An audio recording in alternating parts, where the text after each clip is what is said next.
நெத்தி சைடில் கரெக்டாக ஒரு குத்தூசி வந்து குத்தி வாயை பொத்தி குத்தி கொலை செய்யப்படுது. ஆந்திராவில் 40 கொலைகள் இந்த மாதிரி நடந்தது.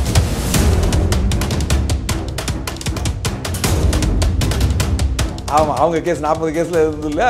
அந்த ரேகையும் இந்த ரேகையும் ஒரே ஆக அக்யூஸ் இவர் தான். எலக்ட்ரிக்கல் கரண்ட் இருக்கான்னு செக் பண்ணுவேன், டெஸ்டர். அதுதான் என்னோட ஆயுதம். ஒரு கையால் வாயை பார்த்துட்டு ஒரு கையால் கரெக்டாக அந்த லொக்கேஷன் எங்கேன்னு பார்த்து ஒரு சொல்யூஷன். 40 கொலை ஆந்திராவில் பண்ணி மாட்டாமல் 2 கொலை தமிழ்நாட்டுக்குள்ளே வந்து காலை வச்சா மாட்டிக்கிட்டு. கொலைகாரனை போலீஸ் ஸ்டேஷன்லேயே வளர்த்துருக்கீங்களா நீங்கள்? அங்கேயே தங்க வச்சு அவனுக்கு சாப்பாடு கொடுத்து அவனுக்கு கொலை பண்ணதுக்கு நீங்களே ஏற்பாடு பண்ணுவீங்கன்னு சொல்லி அவங்கள லெஃப்ட் அண்ட் ரைட்டு.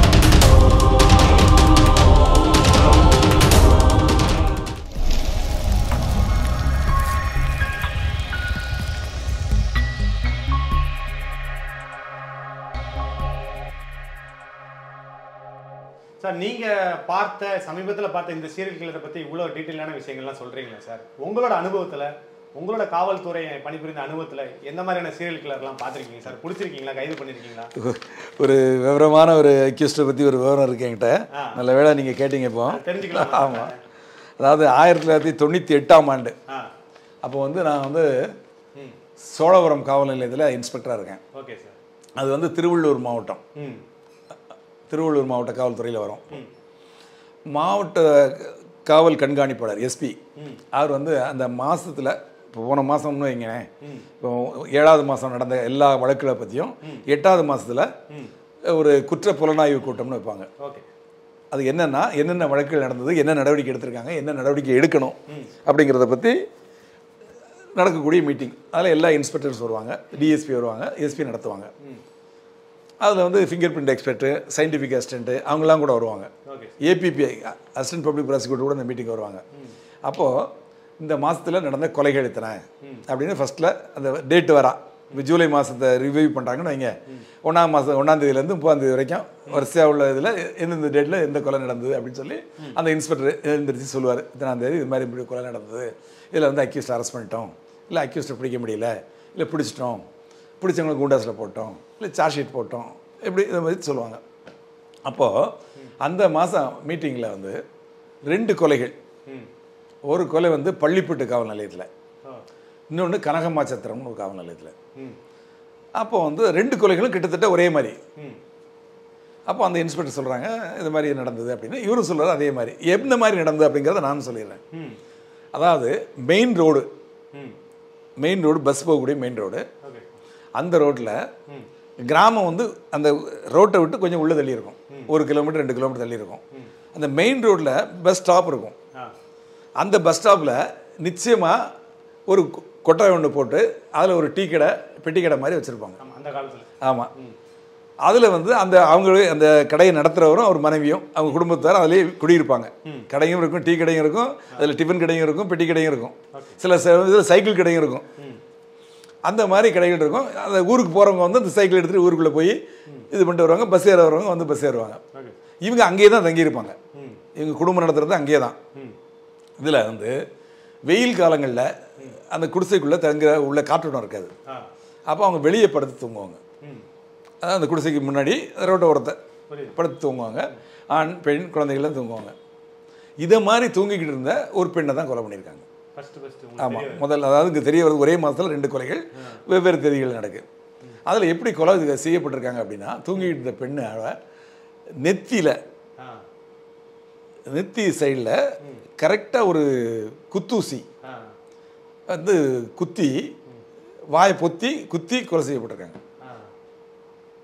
அது கரெக்டாக அந்த எந்த இரத்த குழாய் மேலே எந்த இடத்துல போகுமோ அதை தெரிஞ்சு கரெக்டாக அந்த இடத்துல குத்துனா ஒரே குத்து தான், வேறு ஒன்றுமே கிடையாது. ஒரே குத்து தான், கத்தாமல் வாயை பொத்திக்கிட்டு கொலை செஞ்சுட்டு அவங்க அப்படியே கை கால் உதறுவாங்க, இறந்து போயிடுவாங்க. இறந்து போனதுக்கப்புறம் அவங்க கழுத்தில் போட்டுக்கக்கூடிய தாலின்னா அதெல்லாம் ரொம்ப ஏழ்மையான குடும்பங்கள் தானங்க இருக்காங்க. கடை வச்சுருக்க போங்க, ஒரு 1 கிராம் 2 கிராம் அது மாதிரி தான் இருக்கும். அந்த தாலியை எடுத்துகிட்டு போயிடுது. இல்லை அப்படின்னா சிலர் மூக்குத்தி போட்டுப்பாங்க, அதுவும் ரொம்ப கம்மியாக தான் இருக்கும், கல் தான் இருக்கும். அது பிறகு கம்மல் போட்டுருப்பாங்க. சிலர் தாலி மட்டுமே இருக்கும். இந்த மாதிரி இருக்கிறதுல ஒரு இதில் தாலி போயிருக்கு, இன்னொரு கேஸில் வந்து தாலியும் கூட இருந்த மூக்குத்தி அந்த கம்மல்லாம் போயிருக்கு. 2 வழக்குலையும் ஒரே டைப் நடந்திருக்கு அஃபென்ஸ், ரோட்டு மேலே நடந்திருக்கு அப்படின்னு சொல்லி வருது. அப்போ 2 கொலை ஆனோன்னா எஸ்பி வந்து அந்த அவங்க சத்தம் போட்டு சரி இது எப்படி கண்டுபிடிக்க என்ன முயற்சிகள்லாம் பண்ணீங்க அப்படின்னு சொல்லி கேட்குறாரு. அப்போ சொல்கிறாரு அந்த இன்ஸ்பெக்டர், அவருக்கு திருப்தி அடையல. அப்போ ஒவ்வொருத்தரும் உங்களோட இதை சொல்லுங்கள், என்னென்ன பண்ணலான்னு சொல்லுங்கள் அப்படின்னு கேட்குறாரு. நாங்கள் சென்னையிலேருந்து மாறி அங்கே போனோம், அதனால் சென்னையில் வேலை பார்த்ததுனால என்னை வந்து வித்தியாசமாக பார்த்து சொல்லுவார், மெட்ராஸ்கார போலீஸ் நீ சொல்லு அப்படின்னாரு. அப்புறம் நான் எந்திரிச்சேன்னா, சார் வந்து இந்த சம்பவம் நடந்து மெயின் ரோட்டில் நடந்திருக்கு, இந்த மெயின் ரோடு எங்கேருந்து எங்கே போகிற ரோடு அப்படின்னு பார்க்கணும் சார் அப்படின்னு. அப்போ பார்க்கலாம், அந்த இன்ஸ்பெக்டர் சொல்கிறாங்க இந்த ரோடுன்னு சொல்கிறாங்க. 2 ரோடுமே வந்து திருப்பதியிலேருந்து சென்னையை நோக்கி வரக்கூடிய ரோடு. அப்போ அந்த மெயின் ரோட்டில் தான், அப்போ அந்த அஃபெண்டர் வந்து அந்த ரோட்டில் தான் வந்திருக்கணும், வந்துட்டு அந்த வழியாக தான் போயிருக்கணும், ஒன்று சென்னையிலேருந்து போயிருக்கணும் இல்லை அங்கேருந்து வந்திருக்கணும் அப்படின்னு சொன்னேன். நல்ல பாயிண்ட்டு தான். அப்புறம் ஃபிங்கர் பிரிண்ட் ஏதாவது கிடச்சிதா அப்படிங்கிற மாதிரி பார்த்தாங்க. ஃபிங்கர் பிரிண்ட்டு ஒன்றும் நம்ம இதில் கிடைக்கல.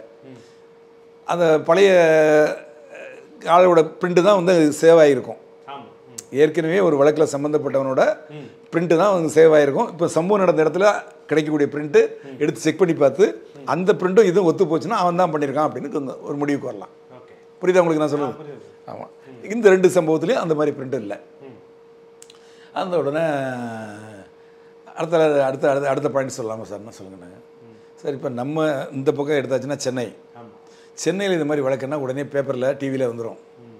அந்த மாதிரி வழக்கு எதுவும் இல்லை. அந்த பக்கம் ஆந்திராவில் ஏதாவது நடந்திருக்கான்னு கொஞ்சம் செக்அப் பண்ணணும் சார். ஏன்னா பேரலெல்லாம் அங்கேயே நடந்துக்க வாய்ப்பு இருக்குது. ஏன்னா இங்கே வந்து ஒரே மாதத்தில் 2 நடந்திருக்கு. ஆமாம், ரோடு அங்கேருந்து வருது, அதனால் அந்த பக்கம் பார்க்கணும் சார். அப்படி இருந்தால் இதே similar type of offence, method of operation இதே மாதிரி தான் சம்பவம் நடந்திருக்கா அப்படிங்கிறதையும் பார்க்கணும்.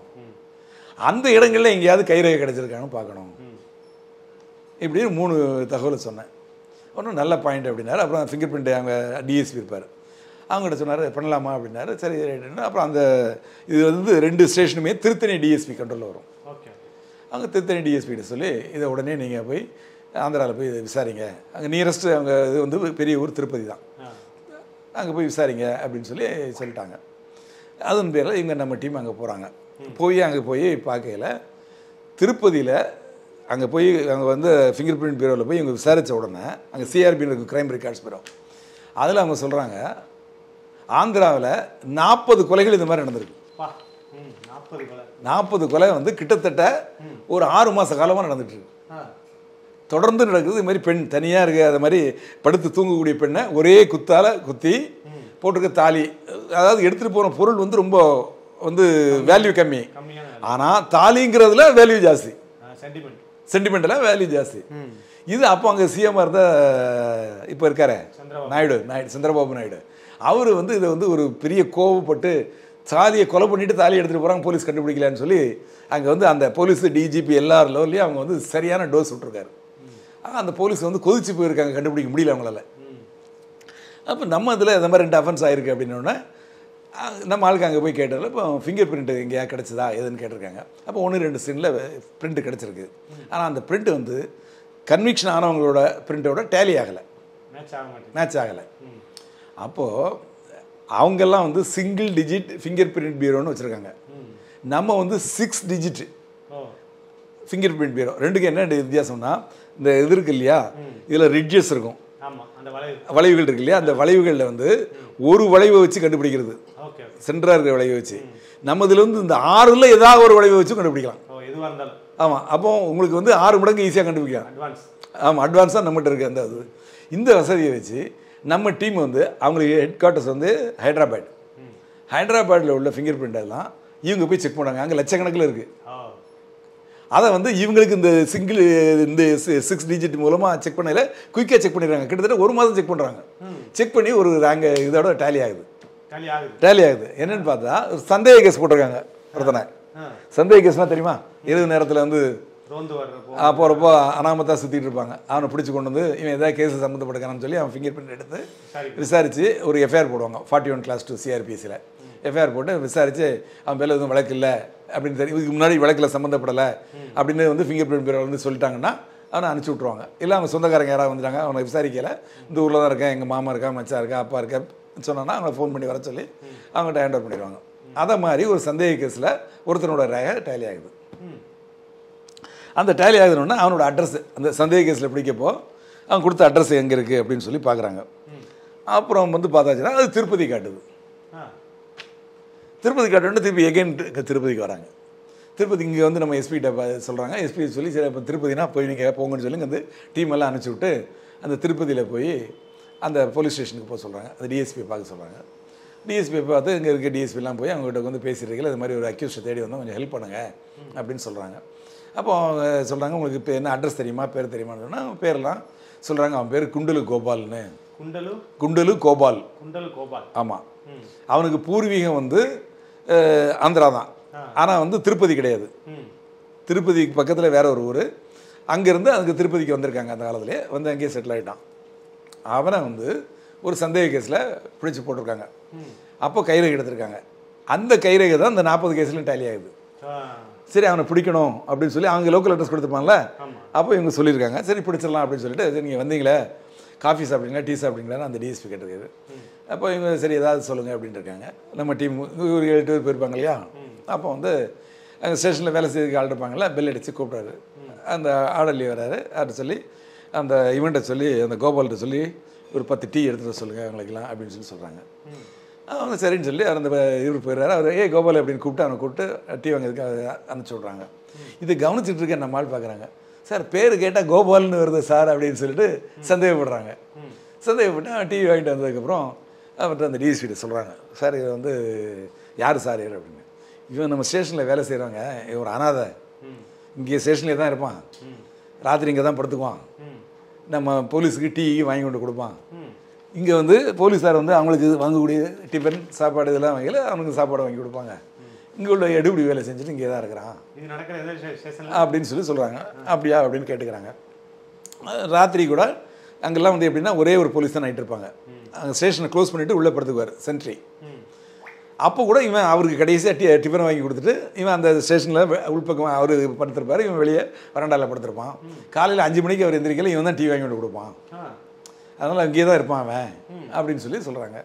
இருந்தாலும் நம்ம ஆட்களுக்கு சந்தேகம் வந்துருச்சு. அப்போ கேட்குறாங்க சார் இருந்தாலும் இந்த பேர் அந்த பேர் ஒன்றா இருக்குது, அவன் கைரேகை எடுத்து பார்த்துலாமா அப்படிங்கிறாங்க. அதுக்கு என்ன எடுத்து பாருங்க அப்படிங்கிறாங்க.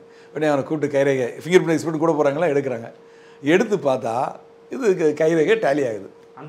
ஆமாம், அவங்க கேஸ் 40 கேஸில் இருந்தது இல்லை, அந்த ரேகையும் இந்த ரேகையும் ஒரே ஆக அக்யூஸ் இவன் தான். அப்புறம் அவன் திருன்னு முடிக்கிறான். அதுக்கப்புறம் என்ன சமாச்சாரம் ஏது விசாரிச்சா, அப்புறம் அவங்க முறைப்படி விசாரிக்கக்கூடிய வகையில் விசாரித்தா அவன் உண்மையை சொல்கிறான். என்ன பண்ணுறான் அப்படின்னா, இவன் வந்து போலீஸ் ஸ்டேஷனில் இந்த மாதிரி வேலையெல்லாம் செஞ்சுட்டு நைட்டு படுத்துக்க வேண்டியது. ராத்திரி 10 மணி 11 மணிக்கு மேலே போலீஸ் ஸ்டேஷன் மூடிடுவாங்க அங்கெல்லாம். மூணதுக்கு அப்புறமா இவன் தூங்குற மாதிரி அப்படியே எந்திரிச்சு வெளியே வர வேண்டியது. வெளியே வந்து அங்கேருந்து அந்த ஊர்லேருந்து லாரிகள்லாம் வெளியே நேஷனல் ஹைவேஸில் போகும் இல்லையா, அந்த இடத்துல போய் நிற்க வேண்டியது. வரக்கூடிய ஏதாவது ஒரு லாரியை கை காட்ட வேண்டியது. எங்கே போகணுன்னு கேட்பான். போகிற வழியில் ஏதாவது ஒரு இடத்துல என்ன இறக்கி விடுன்னு சொல்லி ஒரு இடத்த ஒரு சொல்லுவான். ஒரு 10 ரூபா கொடுத்தாலும் அவன் போயிட்டு இருப்பான். வண்டி போயிட்டே இருக்கும். பார்ப்பான் இது மாதிரி இந்த குடிசை வீடு எங்கே இருக்குது, அங்கே வெளியே ஆள் படுத்து தூங்குறாங்களா அப்படின்னு பார்ப்பான். பெண்கள் படுத்துருக்காங்க படுத்தாச்சுன்னா வண்டி நிறுத்துங்கன்னு சொல்லி அவங்க கையில் காசு கொடுத்துட்டு இறங்கிடுவான்.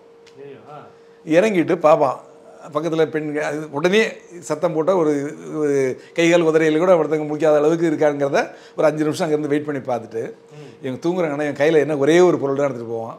இந்த எலக்ட்ரிக்கல் கரண்ட் இருக்கான்னு செக் பண்ணுவேன், டெஸ்டர், அதுதான் என்னோட ஆயுதம். அதை பாக்கெட்டில் வச்சுருப்பான்.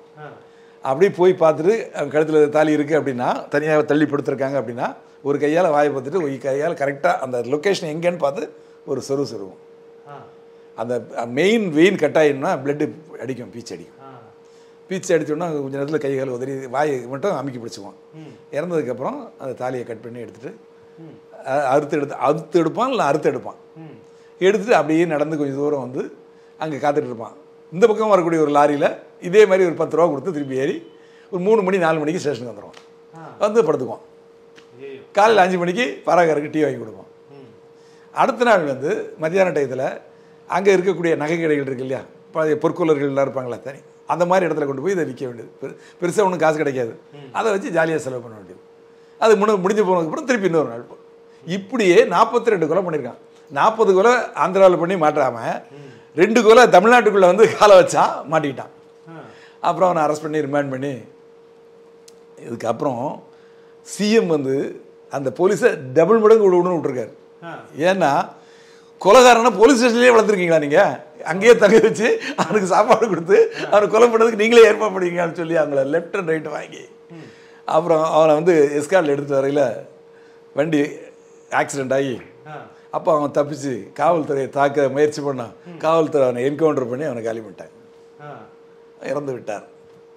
42 வழக்கம் முடிந்து விட்டார். ஆமாம், அதாவது ஆந்திராவில் 40 கொலை பண்ண முடிஞ்சது, அங்கே காவல் நிலையத்திலேயே தங்க முடிஞ்சது. ஆனால் என்னைக்கு தமிழ்நாட்டுக்குள்ளே கால் எடுத்து வச்சானோ, ஒரு ஸ்டெப் வச்சானோ, அன்றைக்கி அவனுக்கு பிடிச்சது சரி. அதுதான் நம்ம தமிழ்நாட்டு காவல்துறையை பெருமையாக சொல்கிறதுக்கு காரணம் அதுதான். எல்லா விஷயத்துலையும் அலர்ட்டாகவும் இருப்பாங்க, விவரமாகவும் இருப்பாங்க, விழிப்பாகவும் இருப்பாங்க. ஸ்காட்லாந்து யாருக்கு அடுத்த இடத்துல அதனால தான் நம்மளை சொல்கிறாங்க. ரொம்ப சுவாரஸ்யமான தகவல்கள் பகிர்ந்துக்கிட்டீங்க சார். வரும் வாரங்களில் இந்த மாதிரி பல சீரியல் கில்லர்களை பற்றி பார்க்கலாம். நன்றி, வணக்கம்.